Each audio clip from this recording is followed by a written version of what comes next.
Hello my dear student, स्वागत है आपका इस नए वीडियो लेक्चर में। इस वीडियो में हम लोग पढ़ने वाले हैं क्लास 9th का एनसीईआरटी साइंस बुक। ठीक है। और हम साइंस के अंतर्गत क्लास 9th का भौतिक विज्ञान, रसायन शास्त्र और बायोलॉजी तीनों बुक का हर एक चैप्टर वाइज क्या करेंगे, हम लोग अध्ययन करेंगे। तो आपको हर एक चैप्टर का वीडियो धीरे धीरे क्या होगा, हमारे यूट्यूब चैनल पर मिल जाएगा और लाइन बाय लाइन आपको मिल जाएगा। तो आप इसको अच्छे से नोट्स बनाकर भी क्या कर सकते हैं, पढ़ सकते हैं। अगर आपको कोई भी डाउट होता है तो आप नीचे कमेंट बॉक्स में एक बार कमेंट ज़रूर कीजिएगा। हम आपके प्रॉब्लम का सॉल्यूशन देने का कोशिश करेंगे। ठीक है। तो आज से हम इस वीडियो में पढ़ने वाले हैं क्लास 9th भौतिक विज्ञान का चैप्टर नंबर पहला। तो यहाँ पे हमारे क्लास 9th का भौतिक विज्ञान का पहला चैप्टर का नाम क्या है? विज्ञान और मापन।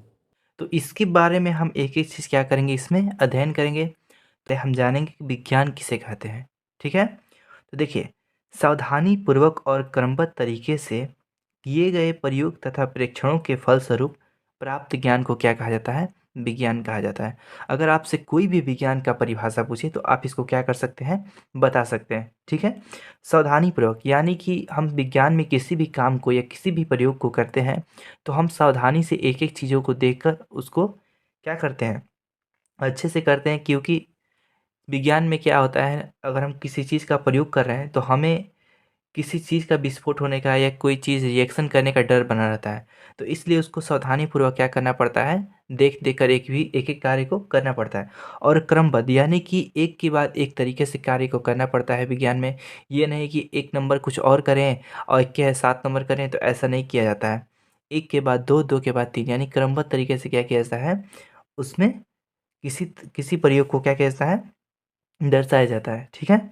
तो ये तो रहा हमारा विज्ञान का परिभाषा। अब आगे देखिए, मैं आपको बताता हूँ। विज्ञान जो है उसको 2 भागों में बाँटा जाता है। किसमें? एक होता है भौतिक विज्ञान जिसको फिजिक्स साइंस कहा जाता है और एक होता है जीव विज्ञान जिसको बायोलॉजी साइंस कहा जाता है। भौतिक विज्ञान को भी 2 भागों में बाँटा जाता है। एक कहा जाता है भौतिकी जिसको अंग्रेजी में फिजिक्स कहा जाता है। एक होता है रसायन शास्त्र जिसको इंग्लिश में केमिस्ट्री कहा जाता है। जीव विज्ञान को भी 2 भागों में बाँटा जाता है। पहला होता है प्राणी विज्ञान जिसको इंग्लिश में जूलॉजी कहा जाता है और दूसरा होता है वनस्पति विज्ञान जिसको इंग्लिश में बॉटनी कहा जाता है। ठीक है। तो अभी हमने जाना कि विज्ञान किसे कहते हैं, विज्ञान का वर्गीकरण यानी कि विज्ञान को कितने भागों में बांटा गया है और उनके भाग के यानी क्लासिफिकेशन ऑफ भौतिक विज्ञान और जीव विज्ञान, इसको 2 भागों में बांटा गया है। जीव विज्ञान को भी 2 भागों में बांटा गया है। ठीक है। तो आगे हम लोग बढ़ते हैं अब। तो आगे हम लोग समझेंगे कि अब विज्ञान क्या होता है। ठीक है। विज्ञान क्या है इसके बारे में हम लोग देखते हैं। तो विज्ञान एक निरंतर चलने वाली मानवीय प्रक्रिया है, क्योंकि इसमें मानव क्या करता है, नए नए चीज़ों का खोज करता है और ये निरंतर हमेशा चलता रहता है।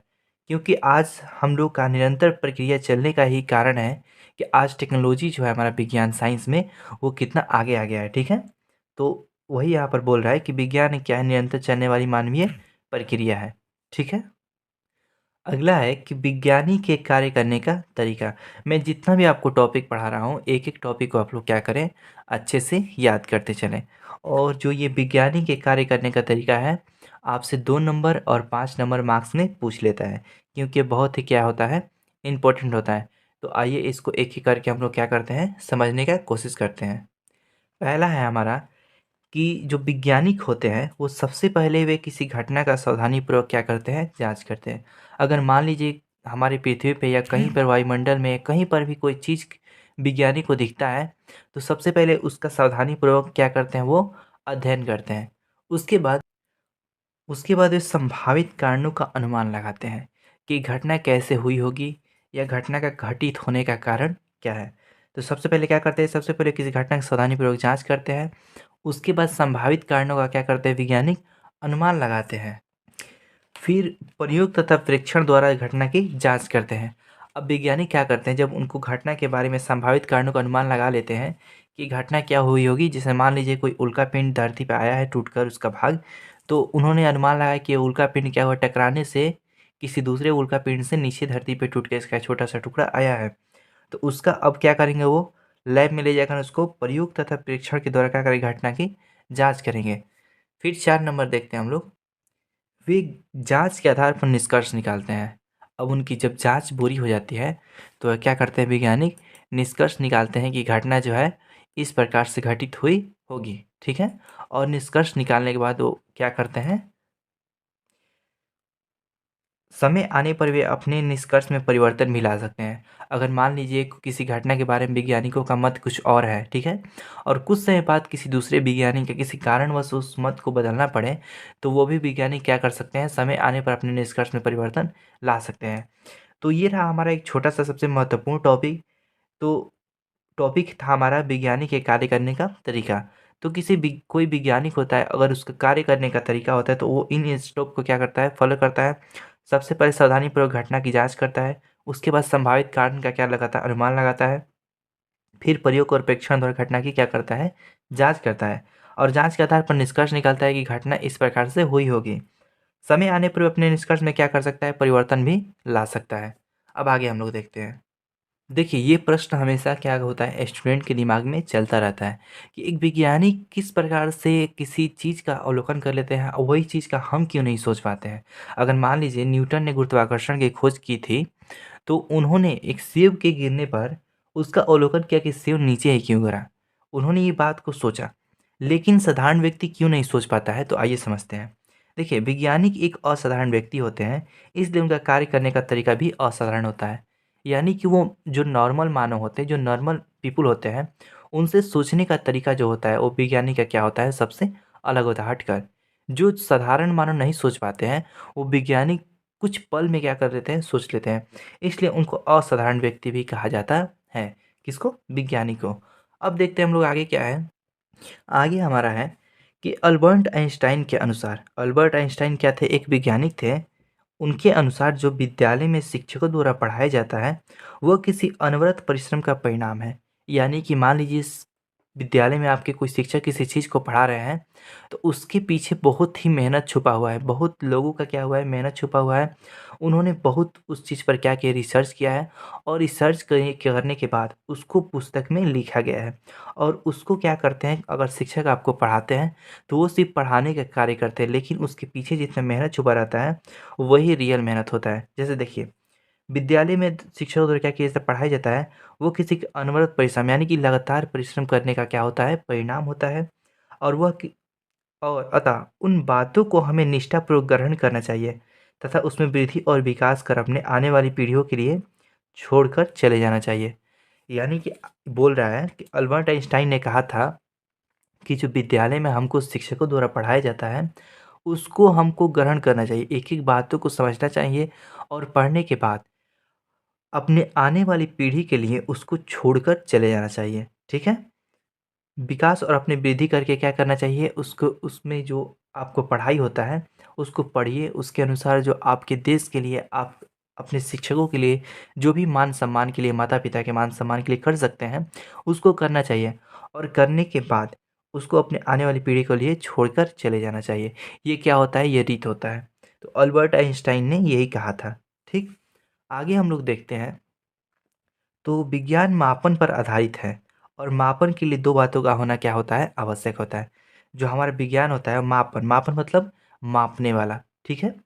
तो जो मापन होता है वो दो बातों पर क्या होता है, दो बातों का ज्ञान होना क्या होता है, जरूरी होता है विज्ञान को मापने के लिए। वो कौन कौन सी बात है, तो पहला है हमारा मात्रक, ठीक है, जिसको इंग्लिश में यूनिट कहा जाता है। और दूसरा होता है संख्यात्मक मान। अब मात्रक और संख्यात्मक मान किस प्रकार से मापन में विज्ञान में सहायता करते हैं, आइए उसको समझने का प्रयास करते हैं। जैसे मात्रक और संख्यात्मक मान को समझने के लिए हमने यहाँ पर क्या लिया, एक उदाहरण ले लिया। उदाहरण में क्या है, तो देखिए, उदाहरण के लिए यदि ब्लैक बोर्ड की लंबाई को मापकर केवल मीटर लिख दिया जाता है तो यह गलत है। जैसे मान लीजिए एक ब्लैक बोर्ड है, ठीक है, और ब्लैक बोर्ड की लंबाई को हम मानकर मापते हैं, और मापने के बाद उसको सिर्फ मीटर में लिख देते हैं कि एक मीटर है, मीटर है, तो ये गलत है, ठीक है। और इसी प्रकार केवल 2 लिख दिया जाता है तो ये भी गलत है।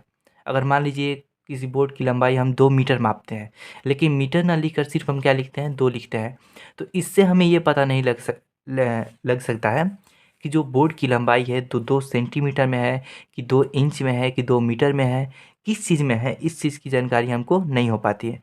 तो हम मीटर भी लिखेंगे तो क्या हो जाएगा, हमारा गलत हो जाएगा। और सिर्फ 2 अंक भी लिखेंगे तो हमारा क्या हो जाएगा, गलत हो जाएगा। लेकिन किंतु ब्लैक बोर्ड की लंबाई को मापकर 2 मीटर लिख दिया जाए तो ये सही है। अब कैसे सही है, तो यहाँ पे देखिए 2 हमारा संख्यात्मक मान हो जाता है, ठीक है। और जो मीटर है ये एक प्रकार की क्या है, लंबाई मापने की यूनिट यानी कि इकाई होती है। अभी मैंने पीछे बताया कि मात्रक और संख्यात्मक मान 2 चीज़ों की क्या पड़ती है, आपको आवश्यकता पड़ती है। तो यहाँ पे 2 क्या हो जाएगा, संख्यात्मक मान हो जाएगा, और मीटर हमारा क्या हो जाएगा, मात्रक हो जाएगा। तो लिख दिया जाए तो ये सही है, क्योंकि यह 2 संख्यात्मक मान तथा मीटर क्या है, मात्रक है। तो किसी भी टॉपिक को या किसी भी मान को अगर विज्ञान में मात्रा के रूप में लिखना अगर हमको चाहिए, लिखना पड़े, तो उसको हम कैसे लिखेंगे, उसको संख्यात्मक मान के साथ साथ कुछ यूनिट यानी कि मात्रक को भी लिखना क्या होता है, ज़रूरी होता है। तो इस प्रकार से हम विज्ञान में क्या करते हैं, लिखते हैं। आइए अब आगे समझते हैं। तो यहाँ पे स्टूडेंट हम समझते हैं भौतिक राशियों के बारे में। किसके बारे में, कि भौतिक राशि किसे कहते हैं, अगला टॉपिक हमारा है। तो देखिए वे राशियाँ जिन्हें भौतिकी की पदों में व्यक्त किया जाए उसे हम लोग क्या कहते हैं, भौतिक राशि कहते हैं। यहाँ पर अभी हम लोग क्या पढ़ रहे हैं, भौतिक पढ़ रहे हैं, ठीक है, भौतिकी पढ़ रहे हैं। तो कुछ ऐसी राशियाँ होती हैं जिनको क्या किया जाता है, भौतिकी के पदों में क्या किया जाता है, व्यक्त किया जाता है, जिसको हम लोग क्या कहते हैं, भौतिक राशियों के नाम से जानते हैं, ठीक है। जैसे में कुछ भौतिक राशियाँ क्या हो जाएंगी, जैसे लंबाई, समय, द्रव्यमान, दूरी, ऊर्जा, शक्ति, विस्थापन, कार्य, ये सब क्या होती है, भौतिक राशियाँ होती हैं। हम लोग आगे की कुछ वीडियो में इनके बारे में एक एक करके जिक्र करेंगे। बस अभी आपको इतना जानना है कि ये क्या होती है, भौतिक राशियाँ होती हैं। उसके बाद जो भौतिक राशियाँ होती हैं वो 2 प्रकार की होती हैं। अब आपके मन में प्रश्न आएगा कि वो 2 प्रकार की कौन कौन सी होती हैं। तो पहली होती है हमारी आधारी राशि। भौतिक राशि को 2 भागों में बाँटा गया है, तो उसके अंतर्गत पहला हम लोग क्या पढ़ते हैं, आधारी राशि। तो देखिए आधारी राशि क्या होती है, वे राशियाँ जो स्वतंत्र हो या वे राशियाँ जिन्हें व्यक्त करने के लिए किसी अन्य राशि की आवश्यकता ना पड़े उसे हम लोग क्या कहते हैं, आधारी राशि कहते हैं। आधारी राशि ही सिंगल एक राशि है जो स्वतंत्र रूप से खुद यूज़ होती है, उसको किसी अन्य राशि की आवश्यकता के माध्यम से व्यक्त नहीं किया जा सकता है, ठीक है। जैसे एग्जाम्पल के रूप में हम लोग देखना चाहें तो जैसे में हमारा हो जाएगा, लंबाई हो जाएगा, समय हो जाएगा, द्रव्यमान हो जाएगा, विद्युत धारा, ये सब क्या होती हैं, आधारी राशि। तो ऑब्जेक्टिव में बहुत बार आपसे पूछता है कि निम्नलिखित में आधारी राशि कौन सी है। तो यहाँ पे आपको ध्यान देने वाली है कि लंबाई भी आधारी राशि है, समय भी आधारी राशि है, द्रव्यमान और विद्युत धारा भी क्या है, आधारी राशि है। अब हम लोग बढ़ते हैं दूसरे नंबर की तरफ। दूसरा हमारा है व्युत्पन्न राशि, ठीक है। पहला था हमारा आधारी राशि, दूसरा है व्युत्पन्न राशि। तो व्युत्पन्न राशि का डिफिनीशन हम लोग देखते हैं। तो वे राशि जिन्हें व्यक्त करने के लिए आधारी राशि की आवश्यकता पड़ती है उसे हम लोग व्युत्पन्न राशि कहते हैं। यानी कि व्युत्पन्न राशि को व्यक्त करने के लिए किसी न किसी राशि क्या पड़ती है, आवश्यकता पड़ती है। और आवश्यकता पड़ती भी है तो किसकी पड़ती है, तो आधारी राशि की पड़ती है। जैसे में हमारा यहाँ पर हो जाएगा, कार्य हो जाएगा, ऊर्जा हो जाएगा, शक्ति हो जाएगा, विस्थापन, त्वरण, बल, ये सब क्या हो जाएगी, व्युत्पन्न राशि हो जाएगी। तो यहाँ पे इनसे ऑब्जेक्टिव बनता है, बस इतना ही आपको क्या करना है, याद रखना है। और कभी कभी क्या होता है, 2 मार्क्स में पूछ लेता है, व्युत्पन्न राशि और आधारी राशि में अंतर बताइए, यह व्युत्पन्न राशि किसे कहते हैं या आधारी राशि किसे कहते हैं। तो आपको छोटा सा डिफिनीशन लिखना है और एग्जाम्पल के रूप में कुछ एग्जाम्पल लिख देना है, ठीक है। अब आगे हम लोग पढ़ते हैं। तो इस वीडियो में इतना ही। अब हम लोग मिलेंगे अगले वीडियो में इसके पार्ट 2 को लेकर, और उसमें हम लोग समझेंगे कि मात्रक कितने प्रकार के होते हैं, ठीक है। जिस प्रकार से हमने भौतिक राशि के बारे में पढ़ा कि भौतिक राशि 2 प्रकार की होती है, उसी प्रकार से मात्रक भी हमारे 2 प्रकार से होते हैं। पहला हमारा होता है मात्रक, आधारी मात्रक, और व्युत्पन्न मात्रक दूसरा होता है। तो इसके बारे में हम अगले वीडियो में क्या करेंगे, चर्चा करेंगे। इस वीडियो में इतने। अगर वीडियो अच्छा लगे तो अपने क्लास 9th के दोस्तों के पास ज़रूर शेयर करें, ठीक है, अधिक से अधिक उनको भी जानकारी हो पाए। तो धन्यवाद, मिलते हैं अगली वीडियो में अगले टॉपिक के साथ।